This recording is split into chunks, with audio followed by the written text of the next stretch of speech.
Hey guys, my name is Amy Jane and welcome back to my channel. Last week I shared my faith story, and in today's video I wanted to share a little bit about my background and career in nutrition and why I don't recommend most conventional wisdom anymore.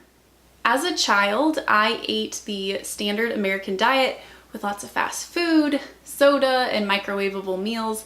And by the end of 8th grade, I was a bit overweight and had occasional chest pain, so I started looking into nutrition. And during high school, my interest grew, and by my senior year, I decided that I wanted a career in nutrition. I graduated college magna cum laude with a degree in nutrition and food science with a concentration in dietetics. And after graduation, I got a job that completely changed my career path in a direction that I never saw it going. I worked for a company that had a registered dietitian on staff that met with people for counseling sessions, and she was also teaching nutrition classes as well. So I was pretty excited to be around a professional in the field.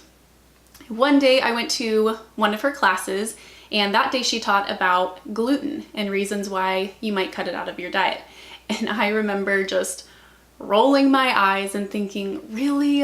She's actually promoting this gluten-free fad that's really only necessary for people who have celiac disease or maybe a strong intolerance, and she is a registered dietitian. She should know better. Well, next week I was working and overheard her teaching another class, but this time on the paleo diet and why this might be beneficial for someone's health. And again, I was shocked. Side note, in undergrad, we briefly talked about the paleo diet, and it was made clear by my professors that the idea of cutting out food groups in the MyPyramid was just hogwash, and a diet higher in saturated fat was just asking for heart disease. So I saw the paleo diet as a silly fad that only people uneducated in nutrition would ever fall for. Well, I ended up sitting down for part of the class wondering how she was going to spin this one, and what she had to say actually made sense metabolically, but I still thought that she was misguiding people. Our customers were really interested in bettering their health, so I was frequently asked about all sorts of diets and realized that I didn't know much about the effects of eating a vegan diet or paleo diet or keto diet. I thought that they were all unhealthy because they were radical and deviated from the gold standard MyPyramid or MyPlate or the Mediterranean diet. But I wanted to do some research to prove to the customers and the RD on staff that those diets were potentially dangerous and should not be recommended. So I spent the next couple of months doing a lot of research. I read a lot of books, I dug into case studies, and I also talked to people who had adopted some of these different diets. During this search, a lot of topics were brought to the forefront. I had always believed that it was fact and common knowledge that cholesterol and saturated fat should be avoided due to heart disease.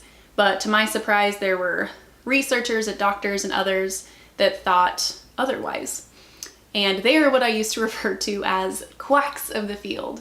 And throughout my search, I was still very skeptical, but I had a hard time ignoring some pretty substantial evidence staring back at me. My now husband told me that he had done an experiment a couple years back where he ate a vegan diet for a month to try it out and see if it was beneficial for him. So I thought, I'm gonna do the same thing and I'm gonna start with a paleo diet. This way I can say, listen guys, I tried it and I felt awful. My blood work showed that this did not affect my health in a positive way. Well, long story short, it did just the opposite, which was quite embarrassing and hard to admit for a stubborn person like myself. You know, somehow my acne improved, I wasn't as tired, I had less sugar cravings, I didn't feel bloated after any of my meals. I actually shed a couple pounds as well. And because I saw positive results, I continued to do the experiment.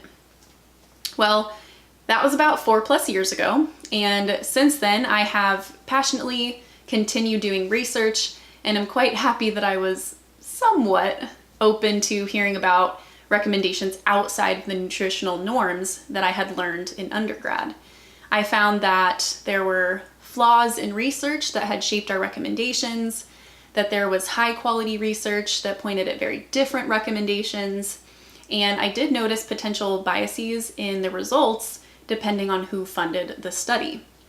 During this time, I was also matched to an internship program in New Orleans to become a registered dietitian, And during this program, I completed the required rotation hours in the hospital and elsewhere, and afterwards I passed the RD exam. So I officially carry the title of Registered Dietitian. However, after my years of research and personal experience, I have become an unconventional registered dietitian. I do not believe that the MyPyramid is the healthiest way to eat, and plan on explaining why in future videos. I chose a career in nutrition because I wanted to be a part of improving the longevity and the quality of life in my community, and I wanted to be informed so that I could make recommendations that would decrease the risk of getting heart disease or cancer or diabetes. And this is one of the main reasons why I started this channel. Making these videos is surprisingly harder than it looks, and it takes quite some time to plan and film and edit, and I don't make any money off of them whatsoever, so I have no other motive than to simply help. My recommendations have drastically changed since graduating college, and some of my recommendations are directly opposed to our national nutrition guidelines. And I can bet that a majority of people, especially other professionals, are going to see this video and shake their head in disappointment, as I would have a couple years ago. But I feel it's my duty to be honest and transparent by pointing out flaws in the field of nutrition, as well as share knowledge that might improve someone's health, even if it affects my reputation. So stay tuned if you are interested in hearing the flip side to cholesterol, saturated fat, and sugar. If you enjoyed this type of content and want to see more, let me know by liking this video and subscribing. And if you have any questions on this subject, please leave them in the comments below. Thanks for stopping by, and I will see you next time.